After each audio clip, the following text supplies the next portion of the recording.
Hey guys, and welcome back to another edition of Rumour Roundup.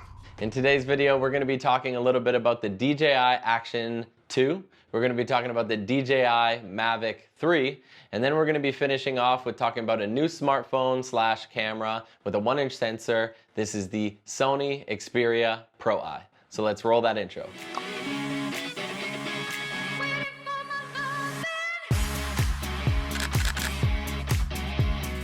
If it's your first time at the channel, please like, comment, and subscribe, because it really helps my channel. What was that? All right, so let's talk a little bit about the DJI Action 2. This camera starts at $399 US, and if you want the selfie option, I believe it starts at $519 US if you want this feature. This thing looks pretty cool because it packs a punch. It's super tiny and small. That's what she said. Lightweight, durable, 30 feet waterproof, which is really cool, and it's magnetic. Will I be picking up something like this? I don't know, maybe down the road. Right now I'm just using a GoPro Hero 7. It's doing the job for me. And much like the new GoPros, this DJI Action 2 has that tilt, horizon tilt, so you get really clear and smooth image stabilization. All right, next let's talk about the DJI Mavic 3 that's going to be released next week.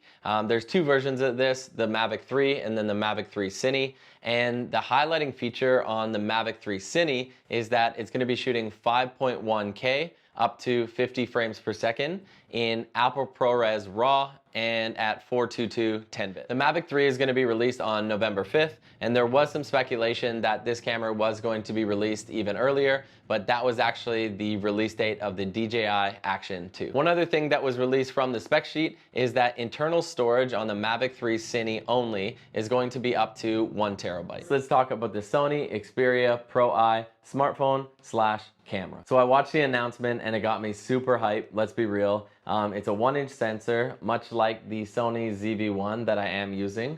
Will it be a replacement for the Sony ZV-1? To some capacity, I guess, but personally, I would much rather use my iPhone 13 and my mirrorless camera instead of having to switch to a Sony smartphone just so I can get some cool photo capabilities out of that thing. But if you are looking for all-in-one solution, yeah, maybe go for it. Looks pretty cool. 1-inch sensor, a 16mm lens, 24mm lens, and 50mm lens.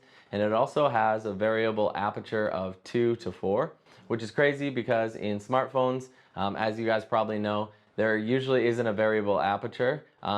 And sorry, by variable aperture, I just mean you can adjust it. So if you need f2, you can have f2. If you need f4, you can have f4. But on most cameras, you can't change that f-stop on the actual smartphone. So am I excited for it? Yeah, it looks pretty badass, but will I be picking it up? Probably not. So that wraps up the Rumour Roundup for today. Thank you so much for stopping by the channel. Please consider engaging with this video in any way possible. Like, comment, subscribe.